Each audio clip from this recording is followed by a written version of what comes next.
پاک بحریہ نے جاسوسی کے لیے آنے والی بھارتی جدید ترین آبدوز کی پاکستانی سمندری حدود میں داخل ہونے کی کوشش ناکام بنا دی اور اسے بھاگنے پر مجبور کر دیا۔ حالیہ 5 برس میں بھارت کی چوتھی آبدوز کی پاکستانی سمندری حدود میں داخلے کی کوشش ناکام بنائی گئی۔ DGISPR Major General Babar Iftikhar کے مطابق پاک بحریہ نے 1 مارچ کو جاسوسی کے لیے آنے والی بھارتی جدید ترین آبدوز کی پاکستانی سمندری حدود میں داخل ہونے کی کوشش ناکام بنائی۔ پاکستان نیوی نے بھارتی آبدوز کا راستہ روک کر اسے بھاگنے پر مجبور کر دیا۔ بھارتی بحریہ نے اپنی آبدوز کو مذموم مقاصد کے ساتھ پاکستان کے خلاف تعینات کیا، تاہم پاک بحریہ نے ایک بار پھر مسلسل چوکس رہ کر پیشہ ورانہ مہارت کے ساتھ بھارتی آبدوز کی پاکستانی سمندری حدود میں داخل ہونے کی کوشش ناکام بنا دی۔ وفاقی وزیر داخلہ شیخ رشید نے پڑوسی ملک کو خبردار کرتے ہوئے کہا، اگر بھارت ہمارے پانیوں میں آئے گا تو پھر کسی قسم کا گلہ نہ کرے۔ اسلام آباد میں میڈیا سے گفتگو کرتے ہوئے وفاقی وزیر داخلہ شیخ رشید نے کہا کہ بھارت نے پاکستان کے گہرے پانیوں میں 5ویں دفعہ مداخلت کرنے کی کوشش کی ہے۔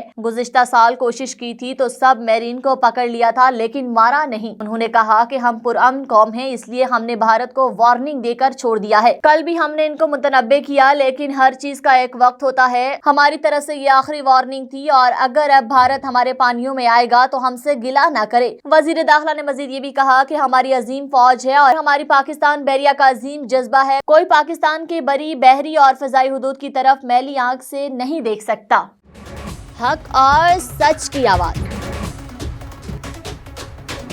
عوام کے مسائل کو منظر عام پر لانے، اقتدار کے حوالوں سے عوام کی دہلیز تک پاکستانی عوام کی آواز۔ پاکستان کا قومی اخبار ڈیلی اخبار حق کی 11ویں اور حق نیوز کی دوسری کامیاب سالگرہ پر قوم کو مبارکباد۔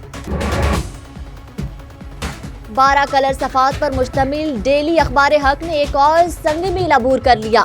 عوامی اور قومی ایشوز، ملکی مسائل، عالمی منظرنامے، عوامی مسائل پر بے لاگ تبصروں اور مسائل کو اجاگر کرنے میں سب سے آگے رہنے والے قومی اخبارات میں ڈیلی اخبار حق نے نمایاں کردار ادا کیا۔